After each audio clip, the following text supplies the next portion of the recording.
Good morning, friends. Today we will start the next unit, that is unit number 2 of engineering physics first, which is dedicated to the quantum mechanics. Up to this time, all the lectures we have discussed related to the special theory of relativity are the basic aspects of the theory of relativity. Now we will start our lectures in the quantum mechanics. Here you will see in this first slide, this is the photograph of de Broglie, who suggests that the particle have its wave nature when it is in motion, and give the very important and fundamental concept for the wave particle duality, having its expression that lambda is equal to h upon p. And with this concept, the situation related to the electron, which is revolving around the nucleus, becomes changed, because before that it was considered that electron is a particle which is moving around the nucleus, and some fundamental particles like the neutron, proton and other exchange particles are lying at the center, that is the nucleus.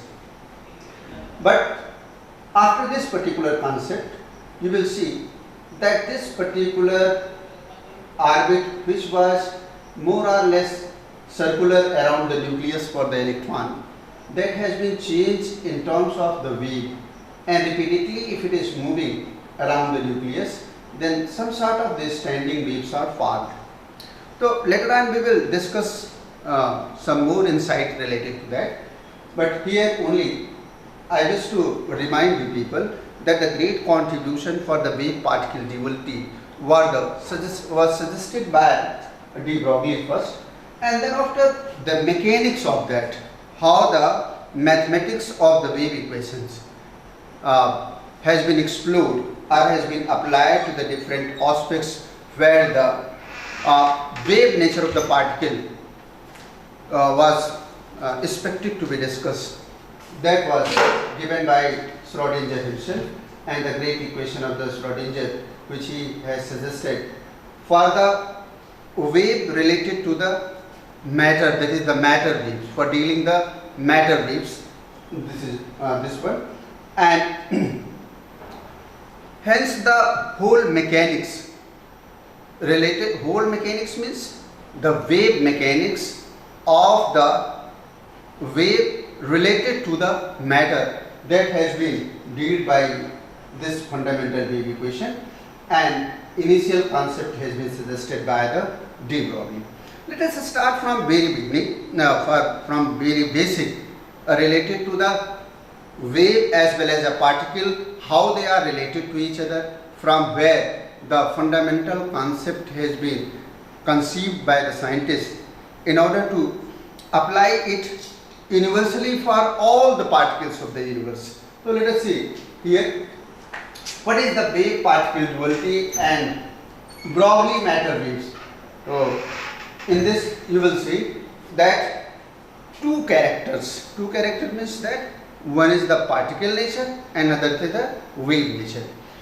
Initially it has been considered that both are independent to each other and both are contradictory to each other. Wave has its other characteristic and particle have its other characteristic, and it is very difficult to mix the wave and particle with together.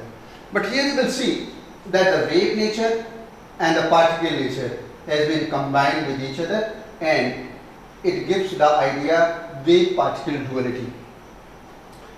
As far the nature of wave is concerned, if we will see here, then a wave is described by the frequency, wavelength, phase velocity and the intensity. Means that if we are conceiving the aspect of the wave, then we must know that what is the frequency, what is the wavelength, by which velocity it is advancing or moving or going ahead, and what is the intensity of that. At the same time, a wave is spread out and occupies a relatively large region of space.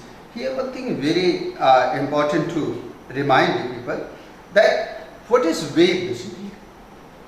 As far as wave is concerned, whenever we talk about this one, then we conceive it in our mind that something is moving up and down there, and virtually that is appearing in the atmosphere, but really that is not lying there. But if you will try to understand it with the analogy of a rope which has been fixed at one end and we are moving it up and down, then you will have a certain disturbance is passing through that. That disturbance is actually the wave. The rope has nothing to concern with that wave. Only the disturbance in the wave, in the particles of a rope, that define the wave. So, in a simple words, we can say that the wave is the disturbance of the particle in a medium, and that is in the repetitive form. Means that after the interval of time, the disturbance is repeating itself. That's why we are saying it as a frequency, and the distance between two successive high point and low point we used to measure as a wavelength of that wave. And what is the impact of that? What is the impact of that?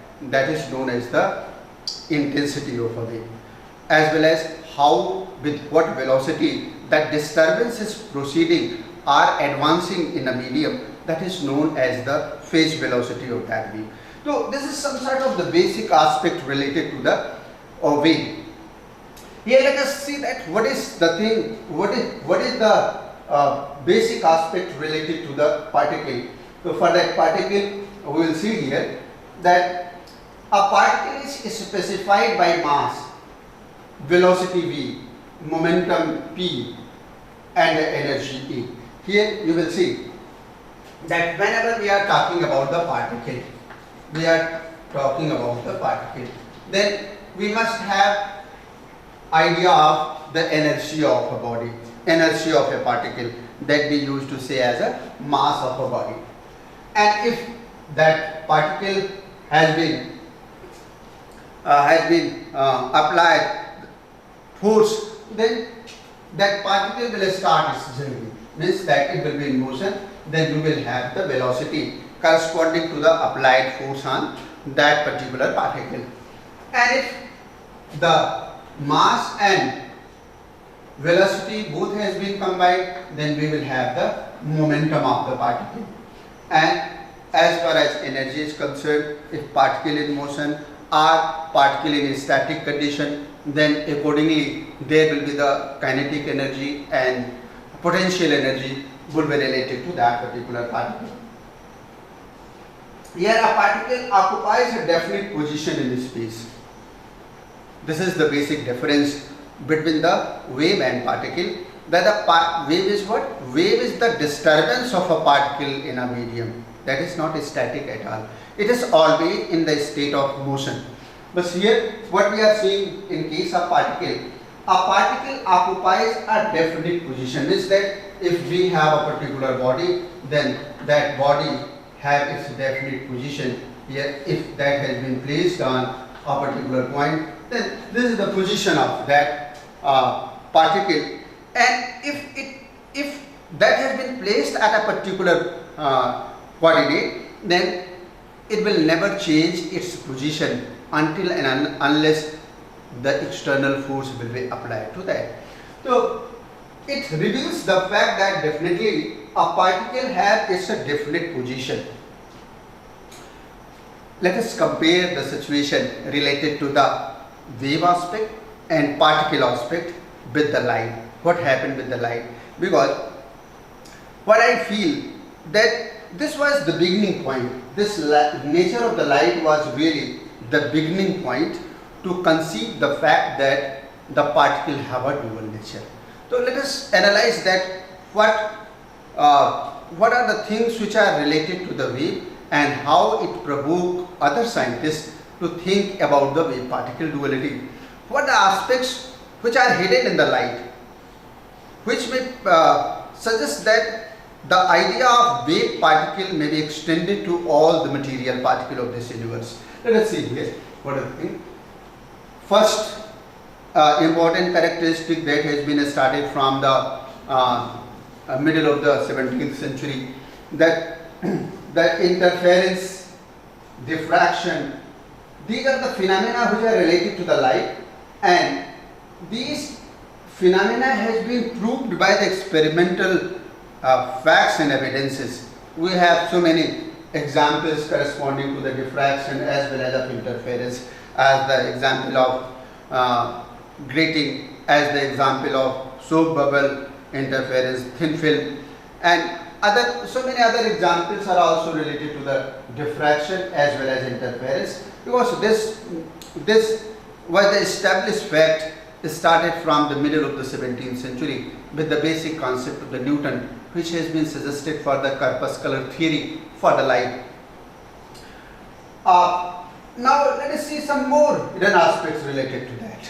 Other aspect of the light, same light, for which we are saying that it have ability to show the phenomena of interference, it have ability to show the phenomena of diffraction, it have the ability to show the phenomena of polarization, and so many other wave nature phenomena related to light. This first point what I have shown here and what I have discussed here, that all is related, that light is a pure wave part. Without the wave consideration, it is not possible to have the explanation of the interference, have the explanation of diffraction, some other points just as a polarization and other aspects related to the wave. Now let us see here what is here in this point. The black body radiation and photoelectric effect cannot be explained on the basis of the wave nature of the light. Now there was a problem when the black body radiation was under observation. Emission and absorption spectra corresponding to the atomic situation or atomic absorption as well as the emission. And here we have the photoelectric effect, which was the hot point of discussion during the beginning of the 20th century.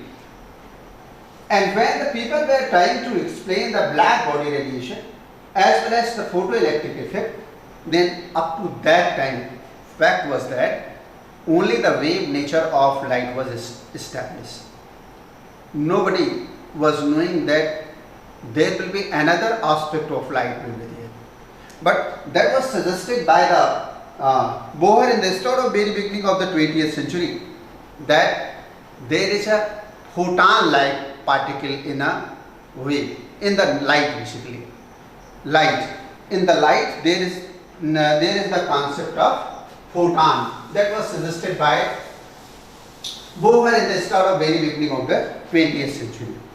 And using that particular concept, is that light consists of particles or the packets which are characterized by a particular energy decided by what the frequency is there related to that particular photon.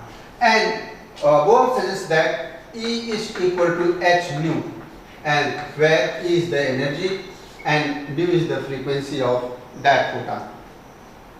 Now using this particular concept, this concept of Bohr, during 1905, Einstein successfully explained the phenomena of photoelectric effect. Actually at that time, the scientists were striving for so many important aspects of the modern physics, and during that time, de Broglie, Einstein, Heisenberg, Schrödinger, Crompton, and other so many scientists, they were dedicated for their study for the aspects related to the modern physics. And I feel that the time starting from 1901 to 1930, it was very important for the development of the aspects and new dimensions of the modern physics. So here what we have concluded to this discussion, number one, initially the light has been considered as a wave, but when the wave aspect was applied for the explanation of black body radiation and photoelectric effect, then it was totally failure. It was not possible to explain these two phenomena with the help of wave consideration of the light. So obviously some new dimension has been suggested by the scientists who were working at that time on these worldly issues, and ultimately they suggest that light is not purely wave, it may have a particle nature, and they favor the concept which has been given by the Bohr, that the wave has its particle nature having the photons characterized by a particular frequency. Now let us see that what the situation was related to the photon. There is a personified photograph of a photon. You will see here a photon. Now, photon have its self-identity problem. Photon have its self-identity problem. How? You will see that one time, photon is saying that am I an X-ray photon or a radio photon are visible. Just if we are personifying the photon, then photon is asking this question from himself, that which photon am I? Either I am X-ray photon, or I am radio photon, or I am visible photon.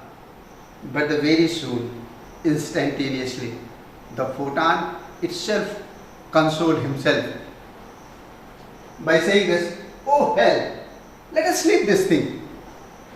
Why worry about all that again? I am not even sure that I am wave or particle. Please, not necessary to think that I am a photon belonging to the X-rays, I am a photon belonging to the visible rays, or I am a photon belonging to the radio wave. First, let us have our own fight with our self-identity.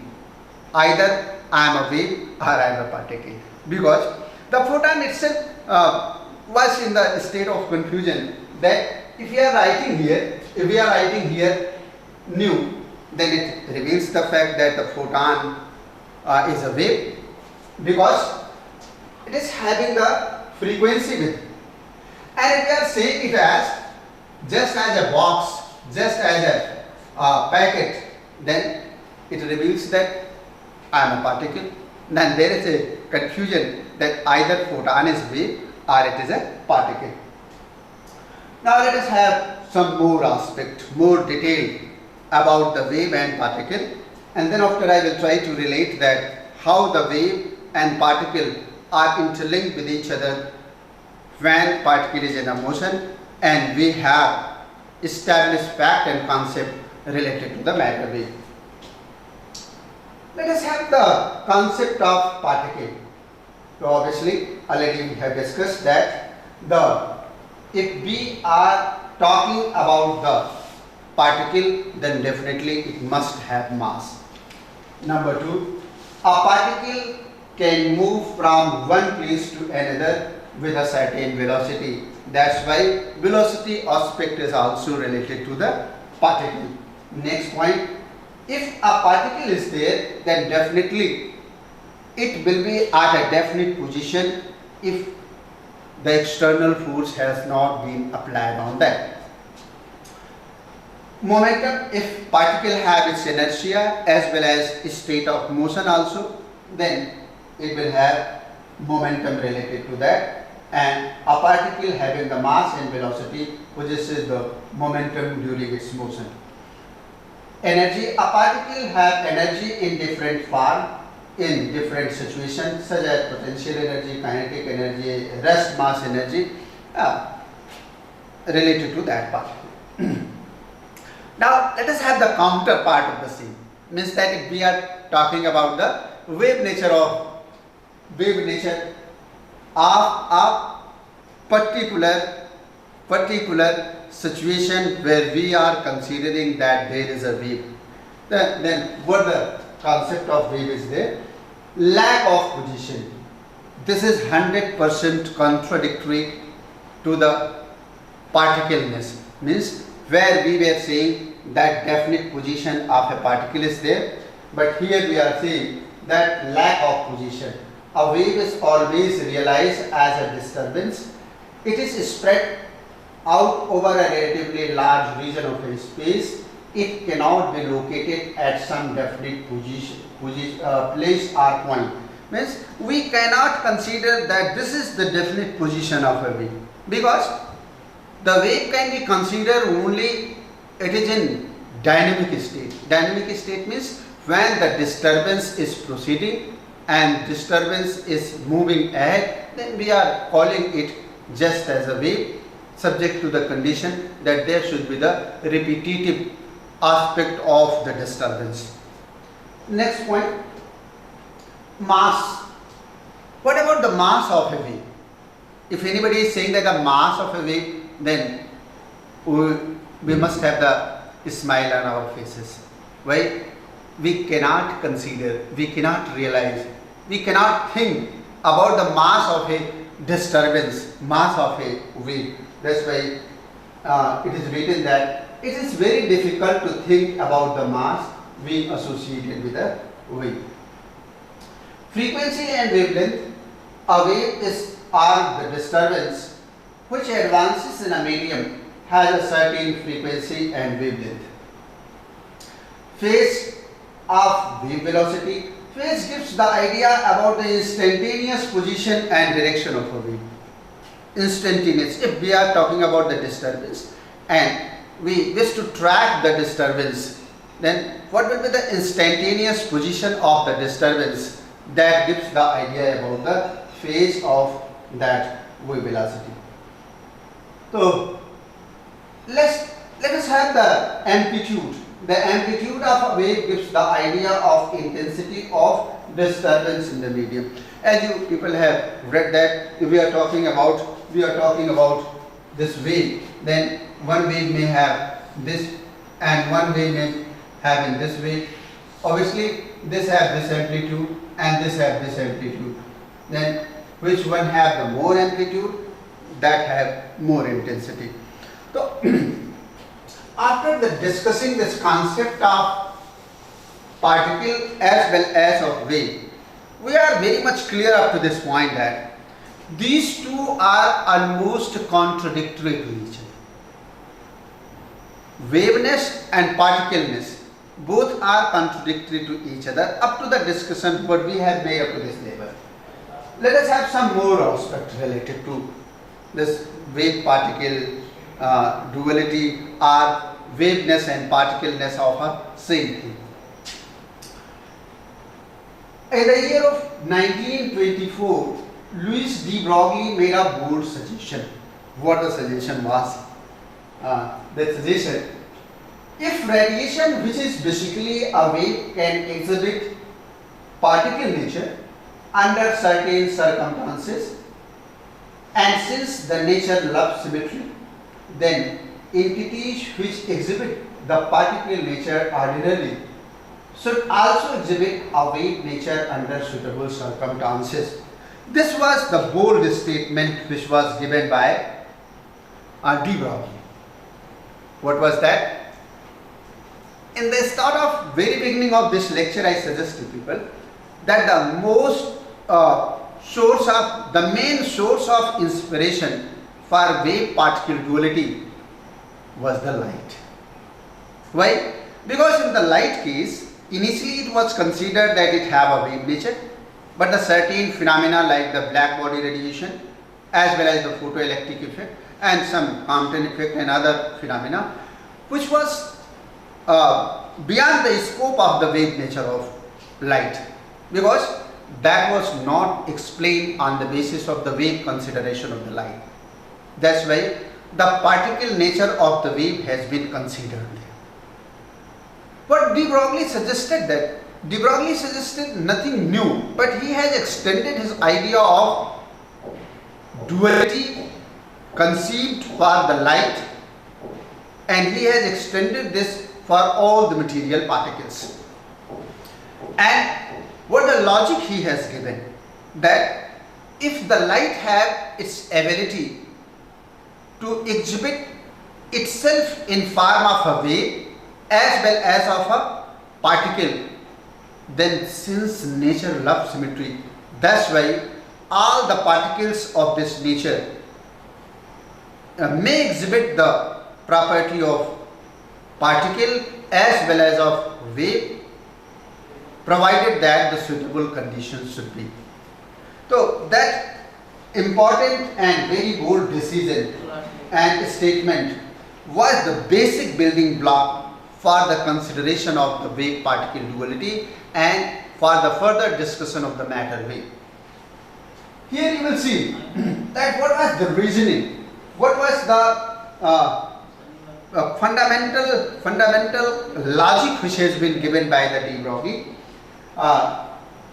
The reasoning used might be paraphrased as follows. What was that? Number one, nature loves symmetry, means that if one particle may exhibit its characteristic as a wave, then other particle must exhibit as a wave, its characteristic as a wave. So that's why that has been concluded on the basis of this nature loves symmetry. Therefore, the two great entities, matter and energy, must be mutually symmetrical. This was the second logic. And third logic was also very important, that if energy radiant is undulatory or corpuscular, matter must have the corpuscular and undulatory. Means that what the energy has exhibited for itself, energy exhibited itself means that we are considering here light as energy, and if light exhibiting itself as a wave and particle, then definitely all the matter must show such type of phenomena. These logics and this bold decision really gives the acceleration in the field of wave particle duality. Later on, de Broglie tried to have the further explanation and expression for the wave associated with a particle in the state of motion. Here, if the light can act like a wave sometimes and like a particle at other time, then all matter usually thought of a particle should exhibit the wave-like behavior. Let me discuss. The relation between the momentum and the wavelength of a photon can be applied to the material particles also. This was very bold decision and bold statement, that the relation between the momentum and wavelength of a photon can be applied to the material particles also, because if a photon had the crisis of its identity as a particle and wave both, and sometimes it may behave as a particle, sometimes it may behave as a wave, then why not the same situation prevail with the other material particle of this universe? De Broglie suggests that if this is prevailing, then how the momentum and wavelength, can be related to each other. This slide is not showing, but I feel that he suggests that lambda is equal to h upon p. He suggests that lambda is equal to h upon p. Means the lambda and p is related to each other as it was in case of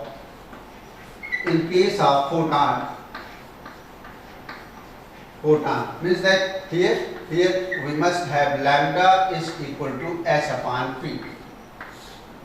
This must. Then as it is in case of photon, then same should be in case of all material particles.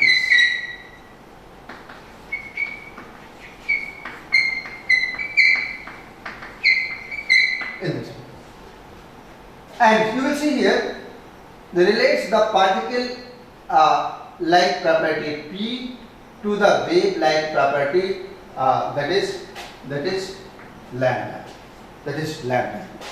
So these are the basic expression for the relation of lambda and P has been suggested by the de Broglie, not only for the photon but it was extended to the material particles also. So using this particular idea, the expression for this lambda has been calculated in the different situation and circumstances.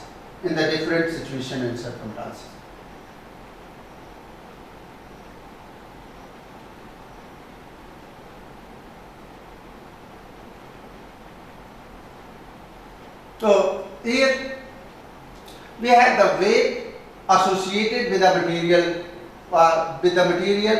or the matter particle is called the matter wave.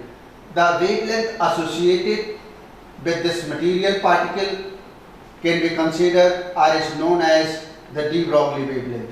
De Broglie wavelength lambda is equal to h upon p and this is equal to h upon mv. H is the Planck constant, m is the mass of the particle, v is the velocity of the particle. For an electron in kinetic energy E accelerated by the potential difference V, lambda can be given as h upon 2 me or this is equal to h upon under root 2 mev. Actually here this expression we wrote that lambda is equal to h upon p, but I feel that it should be derived here. That has not been shown in the slide. So how that has been derived, this is very important also, and we should know that E is equal to mc square. That is the expression what already we have discussed in case of theory of relativity and derived by the Einstein himself.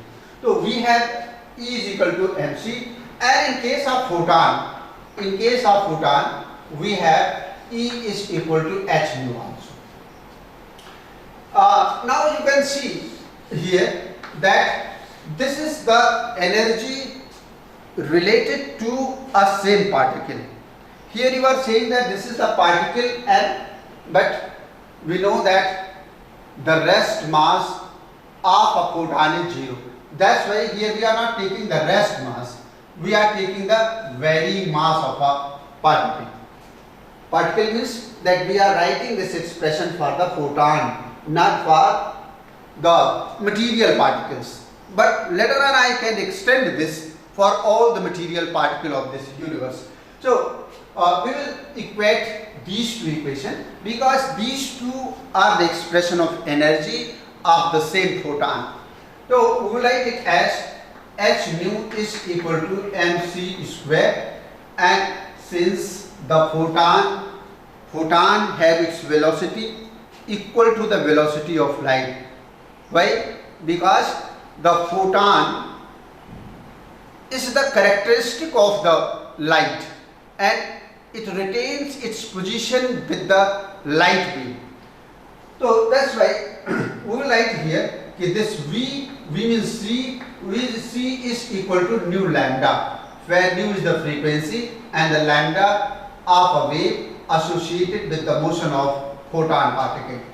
So here we will write that h nu is equal to m into c, m into c, and for other c we will write here nu lambda. So you will see that nu and nu may cancel out, and this lambda will be equal to h upon m into c. This is the expression of lambda for the photon. But photon is moving with the velocity c. C is velocity. C is velocity. This is velocity. Velocity of what? Velocity of a particle, where particle is the photon. Now in case of photon, this expression is true. But if we are extending this expression for the material particle, then all the situation will be same. But only C will be changed as a V, because our material particle is moving with the velocity of V. So that's why we will write here that lambda is equal to h upon mv, where this V is the mv is the momentum, and this may be equal to h upon p. This is the expression for the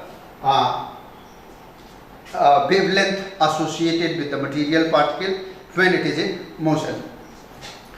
One very important thing what I wish to discuss with the photon as well as the wave nature of light. In the start of very beginning, when I came across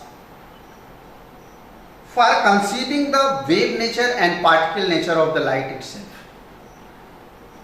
during my lower classes, then I was very much confused that how the particle nature and wave nature both can be considered together. So for your kind information, I feel, and that is established fact also, that the waveness and particleness of a same thing cannot be considered simultaneously.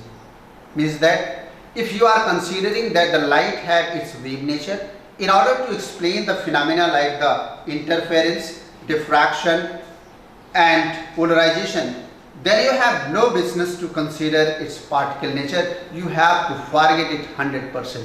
Otherwise, you cannot give the explanation for the interference and diffraction related to the wave or related to the light.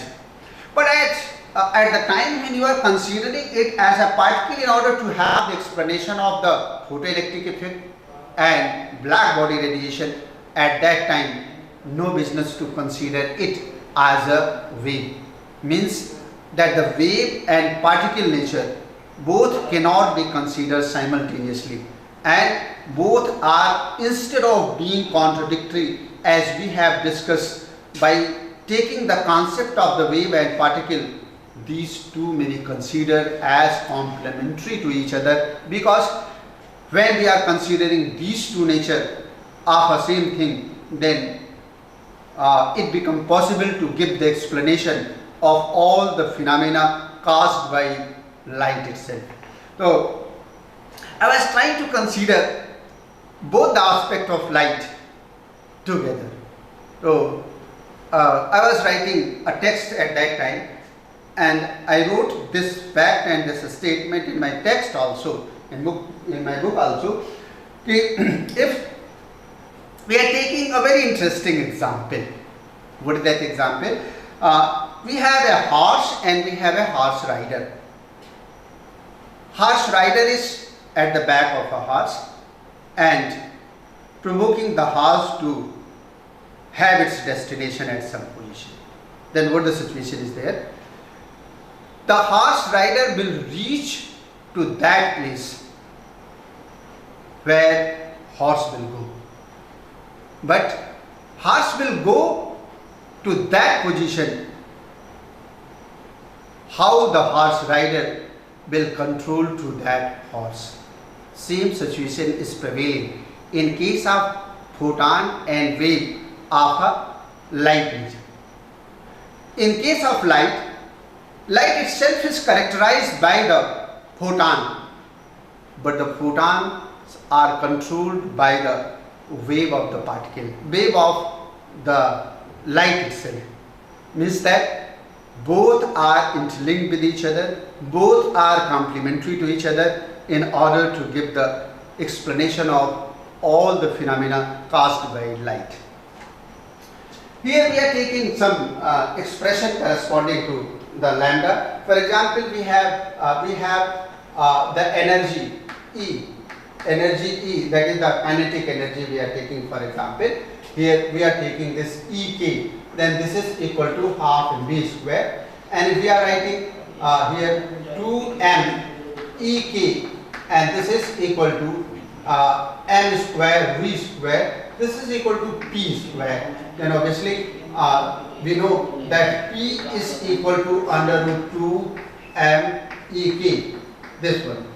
And corresponding, if we are taking this expression for a particle, then corresponding to that particle having mass m and has been accelerated under the influence of a kinetic energy Ek, then what the wave associated with that? So lambda will be equal to h upon p.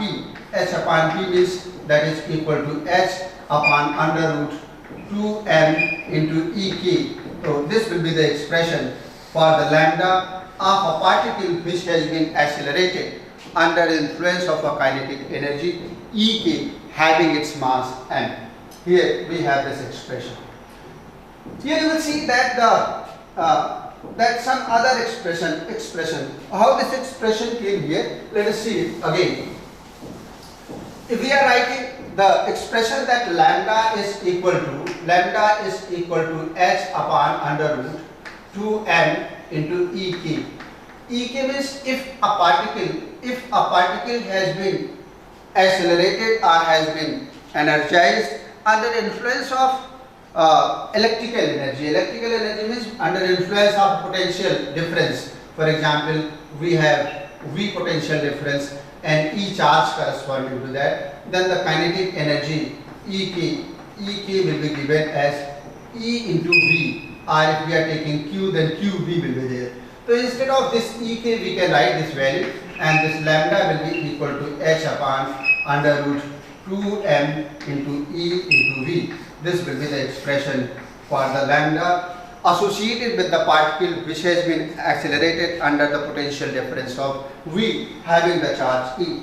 Similarly, if we will put the value of different constant here in this expression, then h value, and then after value of m if we are taking the electron, and 2 is a constant, and if this V is the potential difference, then finally you will see that the expression came in such a way that only V is responsible for the wavelength associated with the electron, and if we are putting the value of V is equal to 100 volt, then there will be the wavelength associated with the electron having its value near about 1 angstrom, because it is 1.226 angstrom, because it is written in nanometer.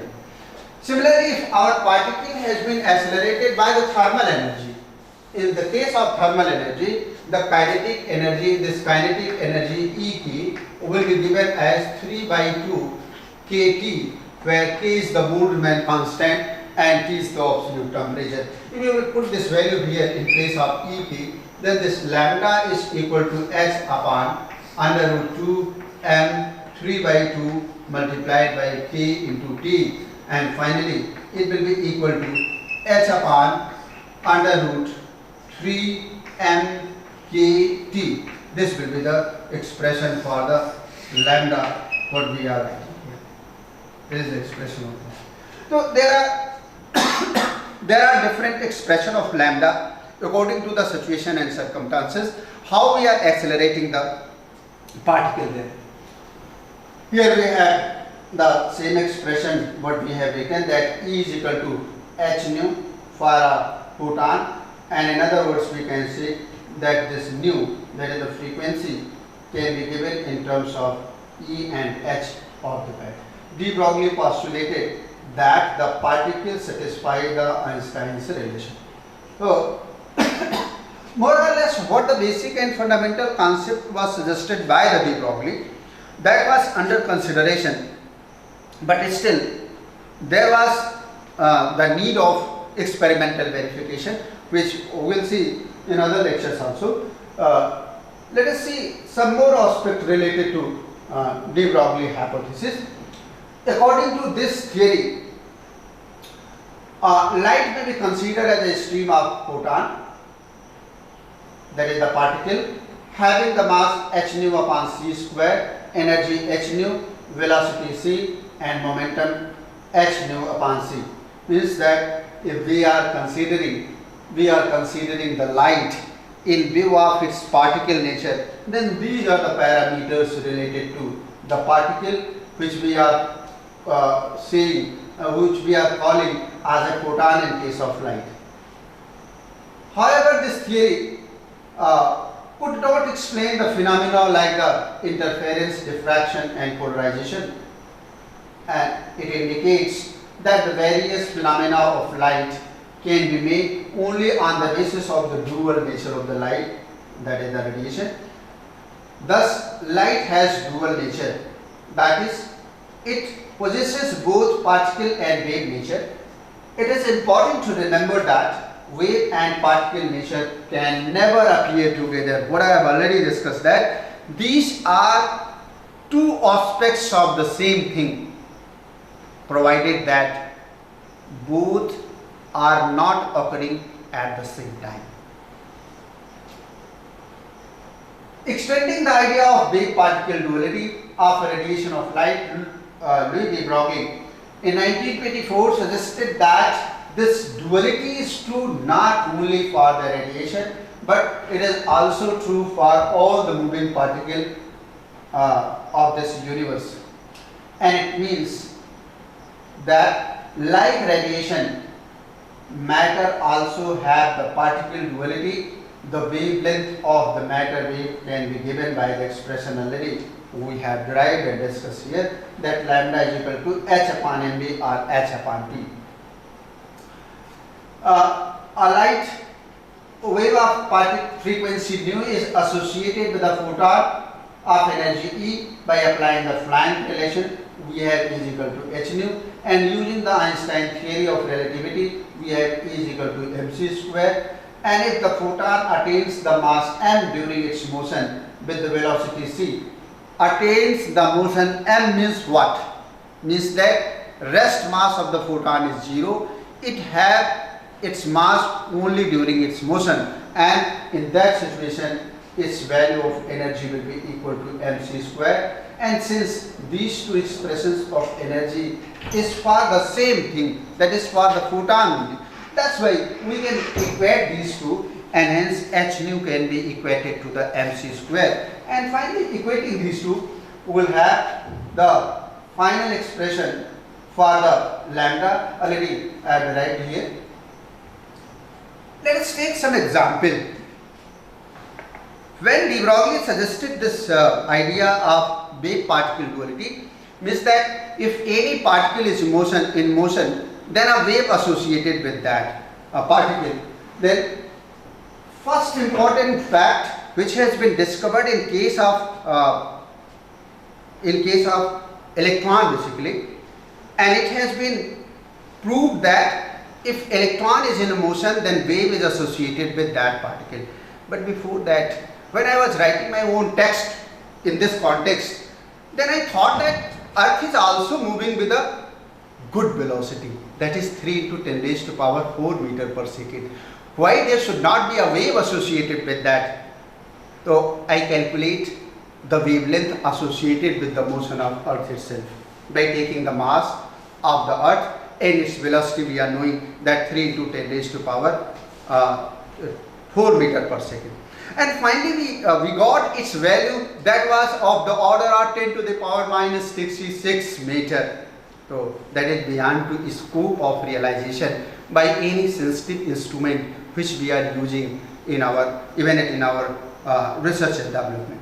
So I reduced the dimension of the aspect, which I will discuss in the second example. In first example, the de Broglie wavelength of electron has been calculated. because here the mass of electron is this one.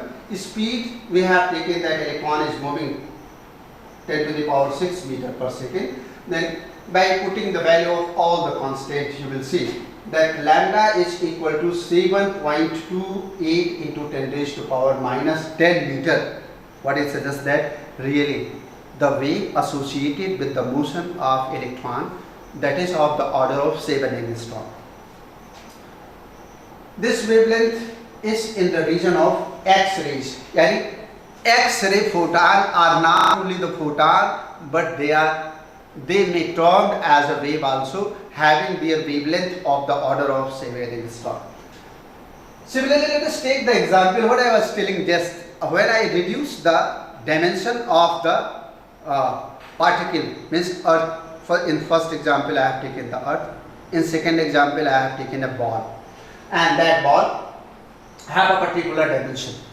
The mass of that ball is equal to 1 kg and the speed is equal to 1 meter per second. When it has been calculated that what will be the expected wavelength of the wave associated with the motion of this ball, then that is equal to 6.63 into 10 raised to power minus 34 meter. It is very difficult to realize.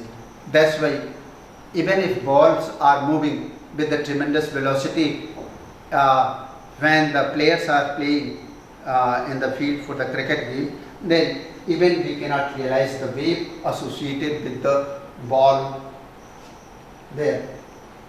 There are some important properties of the matter wave. The lighter particle have greater wavelength than the heavier particles. The smaller the velocity of a particle, the greater is the wavelength. Just that can be justified from this expression that lambda is equal to h upon mv. H upon mv means lambda is equal to h upon mv. If we are saying that this mass is more, then this wavelength will be less. Similarly, for the velocity we can consider, and for the less and more mass, less and more velocity, we can compare how it may affect the wavelength of the moving particle. Here this is the most important fact has been described, that if V is equal to 0, then lambda is equal to infinity. Lambda is equal to infinity means that there is no high position or the low position. Straight situation is lying from one point to the end, and hence there will be no wave corresponding to the particle which is at the position of rest. Similarly, if V is equal to infinity, then lambda is equal to 0. Lambda is equal to 0 means that all the particle itself will be converted into energy, and it will be very difficult to distinguish that how repetitive disturbance is there corresponding to the particle. So it is very important to mention here that for any particle, if we wish to have the wavelength associated with that, then it must have a certain velocity, and neither its velocity should be 0 nor it should be infinity. The matter waves are independent of charge, thus they are produced by both charged and uncharged particles. This shows that the matter waves are not electromagnetic waves, they are entirely different waves. The velocity of matter wave is not constant, it depends on the velocity of particle, while the velocity of electromagnetic wave is constant, equal to the velocity of light, that is 3 to 10 raised to power 8 meter per second. The velocity of matter waves may be greater than the velocity of light. It is a very important fact here, and this particular property will be able to open some more new dimension in the development of the modern physics, that the matter wave may travel with the velocity more than the velocity of light. You may see here that this velocity, wave velocity of a matter wave is given in terms of a group velocity, and that is V phase velocity is equal to c square upon V group velocity. That can be derived with the simple mathematical manipulation, that E is equal to h nu, E is equal to mc square. Equating these two, we have the value of nu here, and by putting the value of nu and lambda, this value omega can be given as c square upon v, and hence the phase velocity can be given in terms of group velocity. And since a particle cannot travel with the velocity more than the velocity of light, thus omega will be greater than the velocity of light.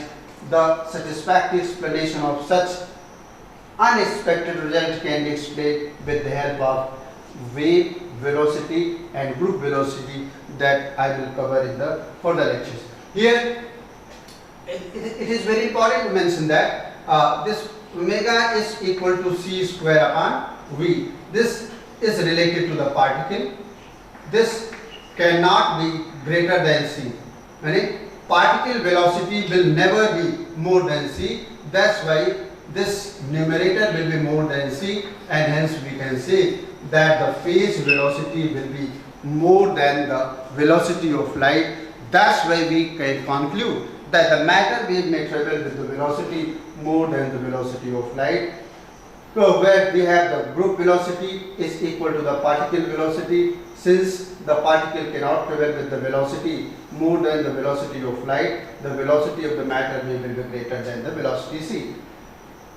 Wave-particle duality introduces the concept of uncertainty principle. This concept suggests that if the particle nature of a matter wave becomes certain, then the wave nature will be uncertain and vice versa. But already I have told you people that wave and particle, both the nature cannot occur simultaneously. If one will occur, then other will be absent. Hence, if the certainty for the occurrence of one nature is there, then the other nature will be uncertain. This is really the birth point of uncertainty principle, which I have to cover in our next lectures. During this lecture, what we have learned, on the basis of that I have certain questions, and you must go through these questions. Already the answer of these questions I have discussed during my lecture. So here first point is there, compare the particle properties of the wave and particle. What we have started that in one case position is fixed, in other case it is uncertain, and other so many aspects are there. You can write the answer of this question. What is the de Broglie hypothesis of the wave particle duality? Already I have discussed this point, that the bold statement was given by the de Broglie, that if light have its ability to show its particle and wave nature, then why not all the particles of this universe? And on the basis of that, the idea of this his hypothesis was extended furthermore. Obtain the expression for the de Broglie wavelength. Already I have discussed this one and derived this. Write the expression of de Broglie wavelength in different form. I have derived this one here. What will happen in case of particle when it is accelerated by the kinetic energy of half mv square? How when it will be accelerated by the potential difference of B, and how if it will be accelerated by the thermal energy 3/2 kT. Mention the properties of matter wave. Already we discussed, and you should write the answer of this question. Obtain the relation between the wave velocity and group velocity, how these are related to each other. That is, phase velocity is equal to the c square upon group velocity, and that also prove that matter wave may travel with the velocity more than the velocity of light. And explain the wavelength of a wave associated with the matter wave with a suitable numerical problem. Already I have given the idea of the wave associated with the motion of earth, with the motion of a ball, with the motion of electron. So you should go through those numerical problems. So this is all about of today's lecture. In next lecture we will meet tomorrow. Thank you.